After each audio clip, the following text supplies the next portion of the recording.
Mes fourmis m'ont fait la plus belle des surprises. Pas ce dépotoir qu'elles transportent avec leurs longs poils et qui me causera bien des soucis, ni ces évasions enthousiastes qui... Attendez, c'est quoi ce slow motion? Elles sprintent, mythique. Ouh là là, c'est le stress. Elles sont tellement molles, c'est trop bien. Tout ça pour dire que j'attendais rien de cette colonie. Tellement rien qu'elles m'ont pris de vitesse avec leur surprise. Et pour bien comprendre, il va d'abord falloir qu'on revienne un peu en arrière. Après une arrivée fracassante chez moi, enfin, une arrivée quoi, vu le rythme. Bref, tout a commencé quand, angoissé, je trouve une princesse en train de se balader seule et sans défense dans le grand dehors, lâchée par la colonie. Je me demande combien de temps elle va survivre comme ça. En y regardant de plus près, je vois que la réserve d'eau du tube est bientôt vide. Est-ce qu'elle cherche une nouvelle maison? Et surtout, est-ce que la colonie va bien avec ce manque d'eau? Je me précipite pour vérifier et... c'est bon. La seule et vraie reine est là, en pleine forme. Enfin, la seule. Mais pas de spoil. Après avoir vu leur efficacité pour emménager dans le premier tube, je suis confiant qu'avec un nouvel espace, elles déménageront sans tarder. Mais j'oublie à chaque fois que c'est pas des flèches. J'ai pris de mauvaises habitudes avec d'autres espèces. Les tétramoriums hésitent pas une seule seconde pour se lancer vers de nouvelles terres à conquérir. Et les formica, avec leurs fameuses sentinelles pour repérer les dangers, pareil. Même mes Camponotus fetchenkoi ont toujours été efficaces.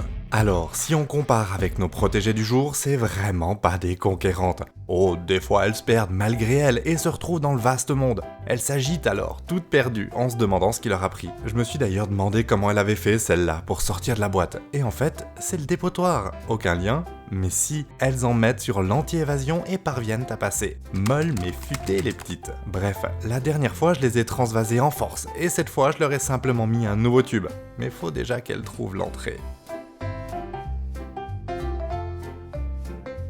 Et dessus, ça va pas aller non plus. Comme disait l'ancien ministre suisse de la Santé, il faut aller aussi vite que possible, mais aussi lentement que nécessaire. Celles-là, elles vont surtout aussi lentement que nécessaire. Heureusement, 2 exploratrices se perdent finalement dans le tube et rameutent leur sœur pour y déposer du couvain et de nouvelles naissances viennent renforcer les rangs. Alors, ce couvain c'est clairement moins impressionnant que chez mes Formica ou chez mes Camponotus fetchenkoi, mais au moins l'avenir de la colonie est garanti. Pour le moment en tout cas, parce qu'un ennemi est en train d'arriver, sans que je le sache. Mais on va pas se gâcher le plaisir tout de suite, j'ai une surprise à vous montrer d'abord.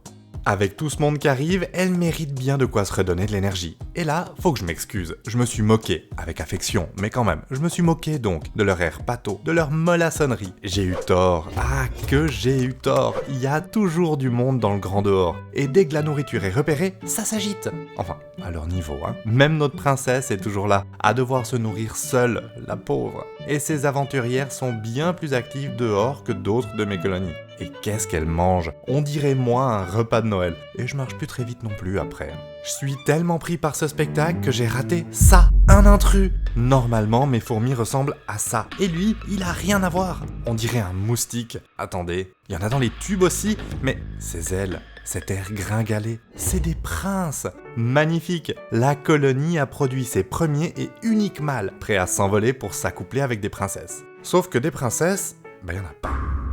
Enfin si, une, mais qui doit être ménopausée depuis le temps. Je me demande combien de temps elle va tenir sans qu'aucune ouvrière ne l'aide. Nos mâles, eux, spectres, sans but. Qu'est-ce qu'ils vont devenir? Après, ça vaut peut-être mieux pour eux, parce qu'en fait, une fois accouplés, ils meurent. Voilà.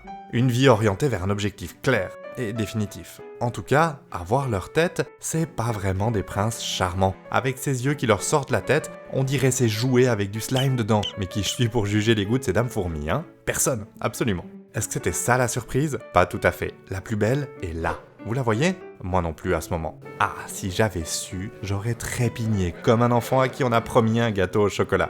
Mais pour l'instant, c'est l'heure de leur offrir un peu plus d'espace. Et le recrutement augmente encore. Qu'est-ce qu'elles sont enthousiastes. Mais pourquoi autant d'entrain si soudainement? La colonie s'est agrandie entre fin mai quand je vous ai montré pour la première fois ces vaillantes exploratrices et fin août 2022, je suis épaté par leur croissance. Elles sont trop choubidou. Et toujours notre princesse abandonnée qui se promène hors du nid. Ça fait maintenant des mois que je l'observe à me demander si elle va se faire dévorer par la colonie ou si elle se laissera mourir faute de but. Faut lui laisser qu'elle est infatigable et refuse de se laisser aller. Ce qui est étonnant, c'est qu'elle a plus ses ailes depuis longtemps. Et oui, comme les princes, les princesses ont des ailes. C'est les fameuses fourmis volantes qu'on voit dans la nature. Et elles s'arrachent leurs ailes une fois l'accouplement passé. Sauf que là, pas de prince quand je l'ai reçu. Et en général, ça marche pas trop les accouplements dans la colonie. Mais je m'égare à nouveau. Il y a quelque chose que vous avez raté quand j'ai montré la taille de la colonie. Si, regardez bien. Là. Vous l'avez? c'est 2 larves. Elles sont bien grosses par rapport aux autres, non? Chez d'autres espèces, j'aurais parié sur un major ou un soldat, comme chez mes divers Camponotus, avec leurs grosses têtes menaçantes pour dissuader tout ennemi de s'approcher. Mais nos protégées, elles ont pas de major. Peut-être que c'est des grosses ouvrières qui arrivent. J'ai ça chez mes Formica fusca, où il y a des ouvrières nettement plus grosses que d'autres. Ou peut-être que c'est une nouvelle surprise. Ce qui va suivre va me réjouir au plus haut point. Malheureusement, ma bonne humeur durera pas longtemps. L'ennemi dont je vous parlais avant s'approche toujours plus. Et même notre princesse errante y peut rien. Qui est toujours vivante quand même. Allez, on avance de 2 mois. On est alors en octobre 2022. Je sais pas ce qui se passe dans les 2 tubes couverts, mais je suis dépité de voir que mes protégés n'ont pas encore quitté le tube sec. Je risque un coup d'œil furtif et je vois plein d'ailes. Encore des princes. Mais où sont les princesses, les pauvres? À moins que... Attendez, ces ailes, elles sont beaucoup plus grosses que celles-là. Et ça, je sais que c'est un prince, mais alors, ça, c'est... Oui, une princesse. Non, 2, 3 princesses. Trop bien, la colonie est mature. Ces grosses larves, c'était des larves royales.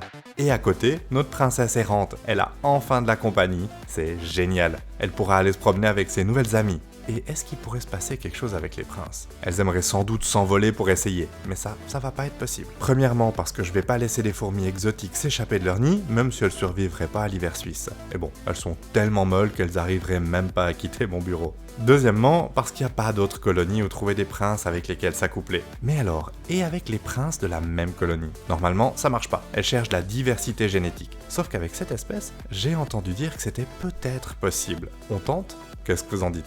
Bon, faudra déjà que la colonie survive à l'ennemi qui, cette fois, est implanté, juste sous mes yeux, sans que je le voie, depuis de longs mois. Et oui. Et là où je n'en avais qu'une poignée chez Suzette, feu marraine Camponotus liniperda, cette fois c'est une infestation. La colonie court un grave danger, et je vous en parle bientôt.